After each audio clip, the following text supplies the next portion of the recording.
Morning, everyone. Just wanted to share a new addition to my collection. I swore I was going to stop, but I just couldn't pass this one up. It's a Salmopoeus IRMINA, or also known as a Venezuelan sun tiger. Just molted too. He or she was the biggest one of the clutch that they had there for sale. So it took me like 10 minutes to finally pick this one after I noticed how big it actually is now. Came in this jar. It was really dry last night, so I put some water in there.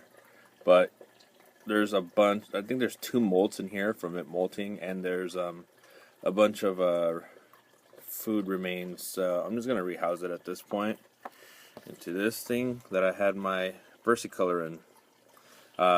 As usual with arboreals, you know they need moisture. So peat moss on the bottom, a little bit of sphagnum on top, and then I just put a plant there for it to use to make a web, because I know they like to climb. And from what I'm reading, the sun tigers don't really make burrows up high, so they kind of burrow mid-level closer to the ground. So I'm gonna rehouse her. Hopefully this goes smooth. And as with all my teas, I always say her, because that is what I'm hoping for. But wish me luck. I know these guys are really jumpy sometimes. Oh wow, that's fast.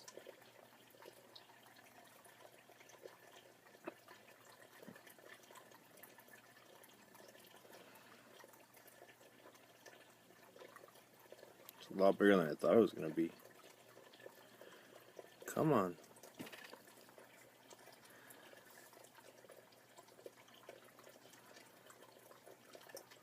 Oh.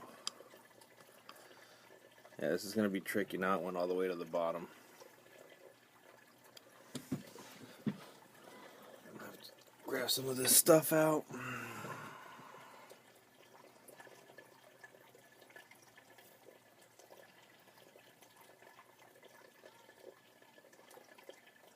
Hope I don't piss it off. I know these guys are very, they can be very defensive, so.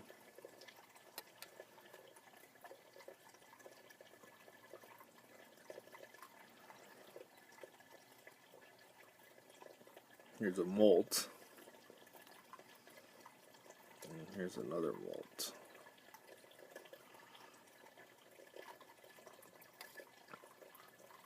Come on, I'm sorry. I know you don't like this.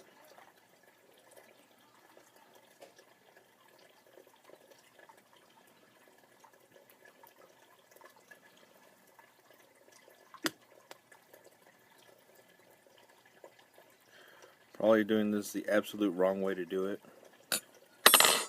I know. But she left me no choice by going deep back in.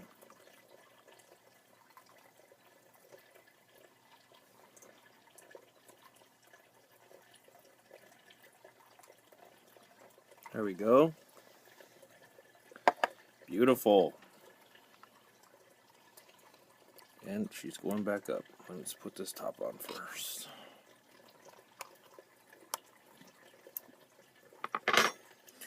Sweet. My first Salmopoeus species, the Venezuelan sun tiger. Probably not the best species to start with, but definitely a nice looking tea. I know they get up to about 6 inches full grown. Hopefully this is a female, so. Nice. That went pretty smooth, actually. A lot smoother than I thought it'd be. She is really fast, though, I can tell. Awesome.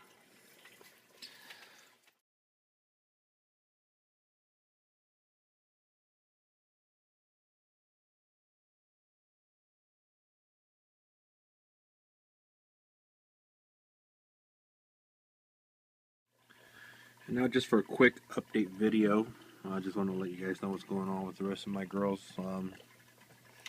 Here's my bee Smithy, the Mexican red knee. She's doing really well. I believe she's in pre-molt.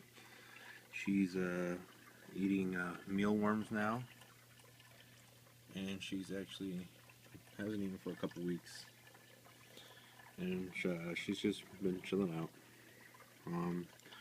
I also rehoused my rose hair because I felt this enclosure was way too much room for her, so I figured I'd put two of them in here, keep it locked up. And then I chose these two, being this one the most expensive and this one being the largest.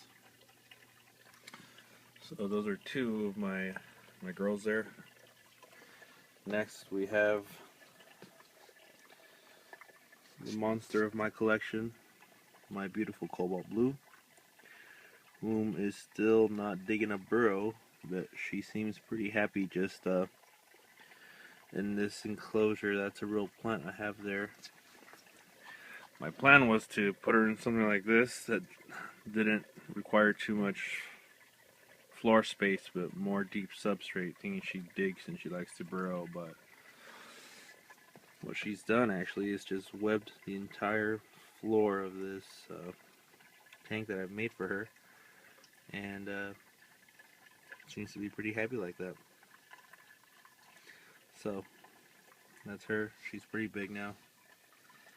I got her missing a couple legs and a pedipalp, and then she lost a couple legs through the molds, but now she has all legs, all her body parts, and she's doing really good. She eats well. Still doesn't like mealworms. She prefers the crickets here, but she's doing awesome. Moving on to my first of my arboreal tarantulas. Very hard to see because of the mist all over her tank, but you can see her legs there. This is my Vercularia versicolor, or the Ankylos pinto, and she has a really nice enclosure here. She's got a bit of cork bark there, and she decided to make a low web this time. Entrance is right here. It goes all the way to the side and comes back out up here. She used a little fake plant that I put in there, and she molted again, so she's doing good. So I figured I'd put her in something a little bigger. Over here is, you can see her rump there. That's my Choco Goldeny, who I believe is in pre-molt as well. She hasn't eaten for a while. She made a pretty big tunnel. There's actually a piece of cork bark. You can see pieces of cork bark here. She covered the entire piece of cork bark and made a big little cave. There she is right there. You can see her back there. Can't wait for her to molt and get bigger. She's really cool looking. Of course,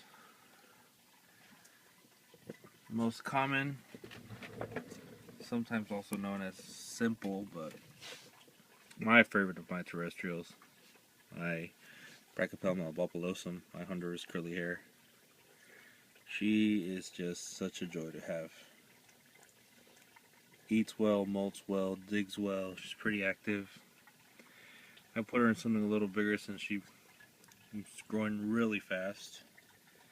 Super fast. Of course, my new addition, Salmopoeis erminia, or Venezuelan sun tiger, whom already is eating. I'm really happy that I have this species now. I've been really looking forward into getting into arboreal teas, so this is my second, and I hope she does well with me.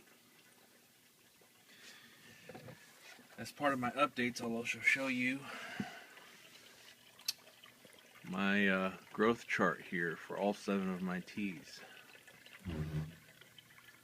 That's my Choco Goldeny from when I got her to what she's at now. Same with the curly hair. Started off really small, she's pretty big now. My Mexican red new molted with me once so far. Cobalt Blue, this is the only molt I was able to get from her. She's molted with me about 4 times, but she always seemed to crunch up her molt in her tunnel, so this is one that I was able to keep. My versicolor there. This big one here is my rose hair, as you can tell. Only molt I've had from her as well. And it was sitting around for a while, so a couple of the legs broke off. And these are the 3 molts that came with my Sun Tiger. I tried my best to straighten them out as much as I could, so this molt here is pretty fresh. It was still pretty soft. Her teeth are black now though, her fangs, but that's why she's eating. But yeah, coming along pretty good so far. Anyways, thanks for watching, guys.